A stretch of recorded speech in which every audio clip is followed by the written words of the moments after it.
হত্যা করে ক্ষান্ত হয় নাই তারা। এই হত্যাকাণ্ডকে তারা ধামা দেওয়ার জন্য কোতোয়ালি থানায় তারা একটা ইউডি মামলা করেছে, যাকে বলে অপমৃত্যু মামলা। অত্যন্ত দুঃখ পরিতাপের বিষয় হচ্ছে সমাজসেবা অধিদপ্তরের সরকারের বেতনভুক্ত সুবিধাভুক্ত সকল কর্মকর্তা কর্মচারী নির্লজ্জভাবে একটা শিশুর মৃত্যুকে অপমৃত্যু মামলা করায় আজ সমগ্র বাংলাদেশের সহ বাংলা ভাষাভাষী সবাই শিহরে উঠেছে। প্রিয় দেশবাসী, আমরা ব্যতীত, আমরা কণ্ঠরুদ্ধ হয়ে গেছে এই ঘটনায়। দীর্ঘদিন তারা এভাবে দাবা দেওয়ার চেষ্টা করছে। যখন কোতোয়ালি থানার কর্মকর্তা এসি হন, পুলিশ অফিসার ইনচার্জ সহ সকল কর্মকর্তা যেখানে তদন্ত করে বিষয়টা জানতে পারে সিসি ক্যামেরার মাধ্যমে প্রকৃত অবস্থায় এই শিশুটিকে হত্যা করা হয়েছে, তখন ওই সংশ্লিষ্ট মহিলাকে আইনের আওতায় আনা হয়। আমরা সমালোচনা করি অবশ্যই পুলিশের।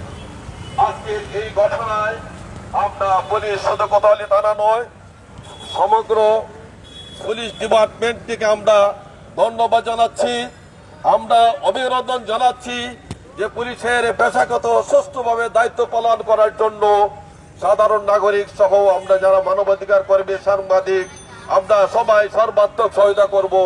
আমরা কৃতজ্ঞতার গেছি যে একটা অমানবিকের বিষয় নিয়ে তারা আইনের আওতায়, শুধু আইনের আওতায় আনে না, মহিলাকে গ্রেফতার করে 164 দ্বারা জবানবন্দি গ্রহণ করেছে। সে সত্য কথা বলেছে। এখানে তত্ত্বাবধায়ক এই বিষয়টা জানতো, আমার মনে হয় আরো ঊর্ধ্বতন কর্তৃপক্ষে জানতো আমাদের অবস্থান। যারা এই হত্যার সাথে জড়িত অথবা জানা জেনেও পুলিশকে ইনফরমেশন দেয় নাই, পুলিশকে সহযোগিতা করে নাই, প্রত্যেককে আইনের আওতায় আনার জন্য আজকে আমাদের এই প্রতিবাদ। আপনারা জানেন সমগ্র বিশ্বজুড়ে এই বৈশ্বিক মহামারীতে আমরা সর্বশান্ত হয়ে গেছি। আমরা আর্থিকভাবে, মানসিকভাবে, শারীরিকভাবে আমরা সবাই বিপর্যস্ত। সেই সময়ে একটা শিশুকে এভাবে নির্মমভাবে হত্যা করা কোনো ক্রমে মেনে নেওয়া যায় না। আমরা কোতোয়ালির এসি সাহেব, মাননীয় পুলিশ কমিশনার দৃষ্টি আকর্ষণ করছি। মাননীয় পুলিশ কমিশনার মহোদয়, আপনি আসার পর থেকে বিভিন্ন হত্যাকাণ্ডের উদ্ঘাটন সহ সকল প্রকার আইনগত ব্যবস্থা গ্রহণ করেছেন। আমরা প্রত্যাশা রাখবো যেভাবে এই ফ্লোটা উদ্ঘাটন হয়েছে, প্রকৃত অপরাধী যেন আইনের ফাঁক করে বেরিয়ে না যায়, সেই ক্ষেত্রে পুলিশের এসএপির সদর দপ্তরকে সেটাকে অবজারভেশন করতে হবে। আমরা পুলিশকে আমাদের ভাই হিসাবে মনে করি। পুলিশের সাম্প্রতিক কর্মকাণ্ডে বিভিন্ন অপরাধের সাথে জড়িত সকল পীরমণি সোনামণি যারা আছে তারা সবাইকে মুখোশোদ্ধার করে গ্রেফতার করতে সক্ষম হয়েছে। আমরা জানি বাংলাদেশে শত শত বাধা বিপত্তি আছে, কোনো ক্রমে সম্ভব নাই, তারপর শত বাধা অতিক্রম করে মাননীয় আইজিপি মহোদয়, মাননীয় স্বরাষ্ট্র মহোদয় বিভিন্ন বয়সী প্রশংসা এবং সর্বাত্মক শক্তি নিয়ে কাজ করে যাচ্ছে। আমরা অভিনন্দন জানাচ্ছি, কৃতজ্ঞতা জানাচ্ছি। প্রিয় দেশবাসী সহ যারা আমাকে শুনছেন, যারা বিভিন্ন মাধ্যমে যারা শুনেছেন, প্রত্যেকে ধন্যবাদ জানাই সাংবাদিক ভাইদেরকে পুরো বিষয়টা নিয়ে উদ্ঘাটন করার জন্য। বিশেষ করে আমাদের এই যে অনলাইন মিডিয়া আছে, সিলেটের ডাক পত্রিকা কাউসারকে ধন্যবাদ জানাইছে, প্রথম সে সংবাদটা দিয়েছে। আমরা এভাবে সংবাদপত্র যাতে আমরা স্বাধীন থাকতে পারে, তাদেরকে কোনো ক্রমে অজুহাতে তাদেরকে হয়রানি না করা হয়, তাদের স্বাধীন মতামত যাতে দেওয়া হয়, আমরা এই ক্ষুদ্র পরিসরে তথ্য মন্ত্রণালয় সহ সরকারের সকল দৃষ্টি আকর্ষণ করছি। সম্মানিত সিলেটবাসী সহ সমগ্র বাংলাদেশে আপনারা জানেন শুধু সিলেট সোনামণি নয়, সিলেট যশোর সহ বিভিন্ন জায়গায় ঢাকা সহ যারা কিশোর সংশোধক আছে, কিশোররা যারা বিভিন্ন ভাবে অপরাধ করা হবে তাদেরকে সংশোধনে নিয়ে যাচ্ছে, তাদেরকে একাধিকবার আক্রমণ করে হত্যা করা হয়েছে, 2-3 করে হত্যা করা হয়েছে, যা আমাদের কাছে এগুলো রেকর্ড আছে।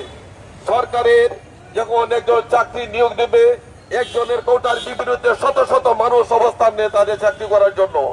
যখন ওই চাকরিতে ঢুকে যায় তখন পকেট মার হয়ে যায়, আমরা আগে দেখেছি রাস্তায় পকেট মারত চোর চাচ্ছারা, অশিক্ষিতরা। এখন বড় বড় চোর চোরচারা, ডাকাতরা কলমের ফাঁক করে তারা এই সমস্ত কাজ করে যাচ্ছে। আমরা নিন্দার ভাষা নাই। আজকে আমাদের অবস্থান করার কথা না। এই প্যান্ডামিক টাইমে, করোনা ক্রাইসিসে মানুষ যখন বিপর্যস্ত, তখন একজন 2 মাসের শিশুকে হত্যা করা হয়েছে। আমরা এই ভাষায় প্রকাশ করতে পারতেছি না। নিন্দা কাকে জানাবো?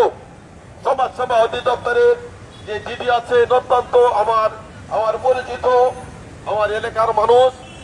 আমি 19 সহ সমাজসেবার একবারে মন্ত্রণালয় থেকে সবাইকে দৃষ্টি আকর্ষণ করছি। একটা আয়া বারবার এই সমস্ত শিশুদেরকে বিভিন্নভাবে নির্যাতন করে যাচ্ছে। আপনারা কোথায় থাকেন? এবং যথাসময়ে কেন পুলিশকে তথ্য দেওয়া হয় না? কেন পুলিশকে ইনফরমেশন না দিয়ে ইনফরমেশন গোপন ডাকা হয়?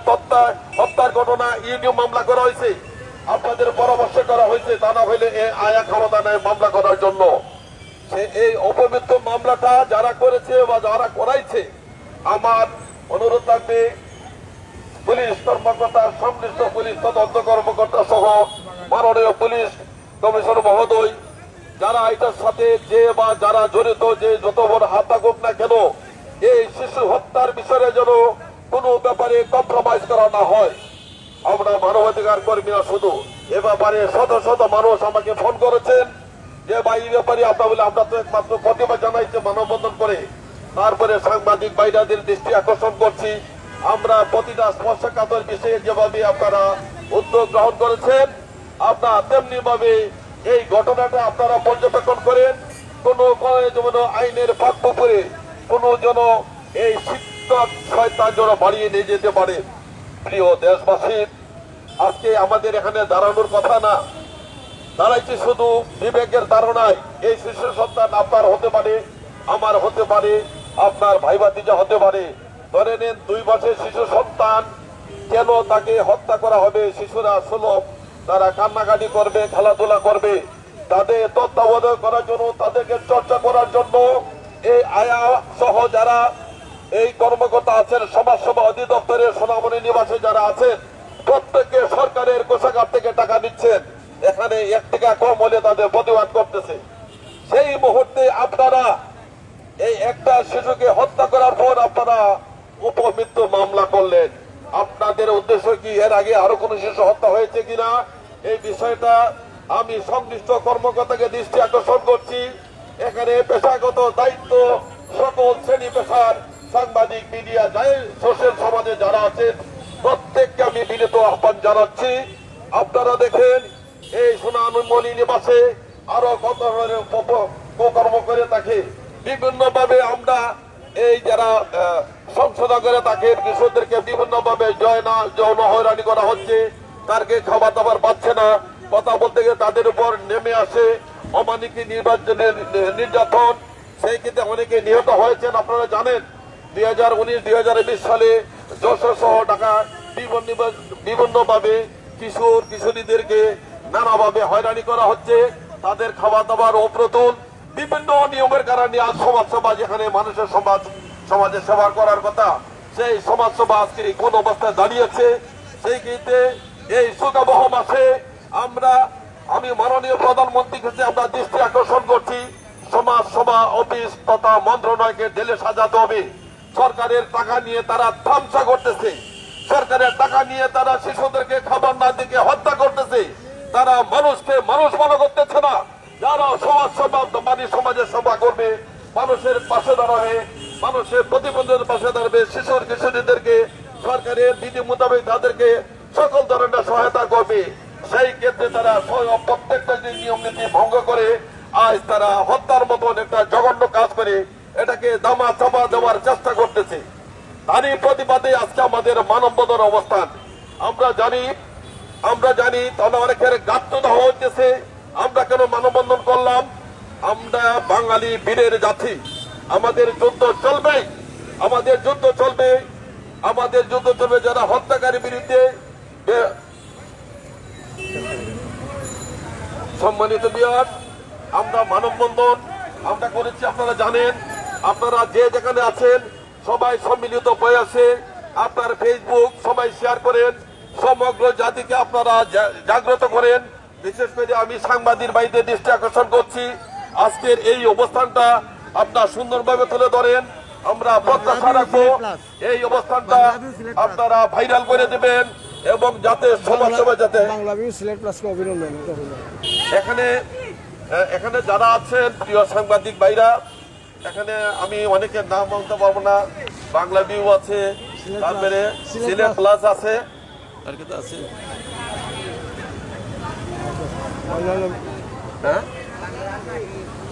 বাংলার মাটি সহ যারা এখানে আছেন আমার প্রিয় সাংবাদিক ভাইরা, আপনাদের কাছে আমরা কৃতজ্ঞ যে আপনারা এই আমাদের মানববন্ধনে আপনারা সরাসরি সম্প্রচার করছেন এবং যারা এটার সাথে আপনারা যারা লাইক কমেন্ট করছেন সবাইকে ধন্যবাদ। যারা আমাদের সাথে আছেন বা পরবর্তী যারা রেকর্ড দেখবেন প্রত্যেককে, সোশ্যাল মিডিয়াতে যারা কাজ করছেন প্রত্যেককে আমরা অভিনন্দন জানাচ্ছি।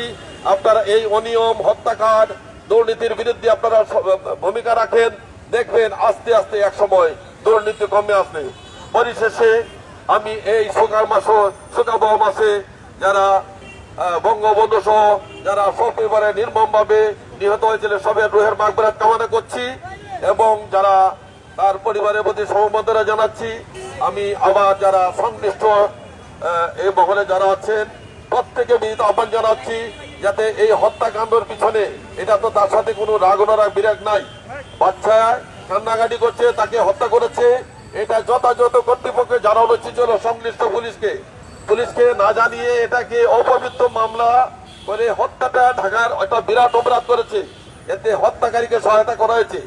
আমি ধন্যবাদ জানাচ্ছি এসএসবি পুলিশ সকল স্তরের পুলিশ সদস্যদেরকে ধন্যবাদ জানাচ্ছি, কোতোয়ালি থানা মডেল থানা এসআই এবং আমাদের প্রিয় মাই টিভি, এটা অত্যন্ত জনপ্রিয় টিভি, সে মাই টিভিকে ধন্যবাদ জানাচ্ছি আজকের এই ফুটেজ থেকে আপনারা সংগ্রহ করার জন্য এবং পরবর্তী যারা আসবেন।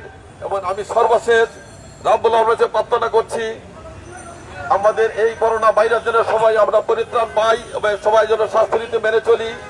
পরিশেষে সাংবাদিককে আবারও ধন্যবাদ জানিয়ে আমি বিদায় নিচ্ছি। আমি যার জিনিসটা বলতে চাচ্ছি সেটা হচ্ছে যে সংবাদপত্র স্বাধীনতা চাই এবং এটা যেভাবে ভাইরাল হয়েছে বিভিন্ন এই অনলাইন টেলিভিশনে আমরা দেখেছি, তারা পরিষ্কারভাবে দেখেছে এবং পুরো বিষয়টা সুষ্ঠুভাবে উত্তোলন করেছে।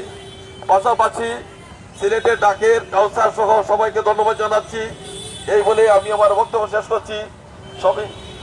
সবাইকে অভিনন্দন এবং কৃতজ্ঞতা জানিয়ে আজকে মানবাধিকার সংগঠন হিউম্যান রাইটস ওয়াচ ট্রাস্ট বাংলাদেশের পরিবারের পক্ষ থেকে সবাইকে অভিনন্দন, যারা দেখছেন শুনছেন বা যারা পরবর্তী থেকে শুনবেন সবাইকে অভিনন্দন কৃতজ্ঞতা জানিয়ে আমি আমার বক্তব্য শুনছি। আসসালামু আলাইকুম রহমতুল্লাহি ওয়া বারাকাতুহু।